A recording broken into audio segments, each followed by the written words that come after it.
Woodland का ये article देख सकते हैं कितना प्रीमियम लगा के रखा है। 6,500 के बूट से ग्रोमो से पिक कर सकते हैं 2,500 रुपए में, साइज 9। वुडलैंड की एक और एक कैजुअल आर्टिकल शॉर्ट एंकलेट 4700 की एमआरपी है, 1800 रुपए में आप ओन कर सकते हैं।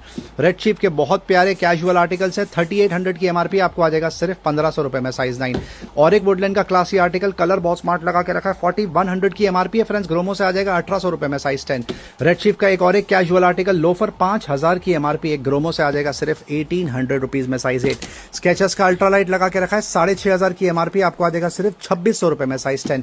वन सेकंड स्केचर्स का अल्ट्रालाइट स्मार्ट कलर 6000 की एमआरपी है, 2400 रुपए में ले जाइए। और एक स्केचर्स का आर्टिकल बेहतरीन 5000 की एमआरपी आपको आ जाएगा 1999, साइज 10। वन सेकंड स्केचर्स का अल्ट्रालाइट शॉर्ट साइज 7, 5500 की एमआरपी है, 2700 रुपए में आ जाएगा। और एक स्केचर्स का आर्टिकल देख सकते हैं 4500 की एमआरपी है, साइज 8 आपको आ जाएगा 2000 रुपए। और कलेक्शन देख सकते हैं कितने ज्यादा आर्टिकल यहाँ पे लगा के रखे। गोरेगांव वेस्ट में ये स्टोर है, सारे शूज 100% ओरिजिनल।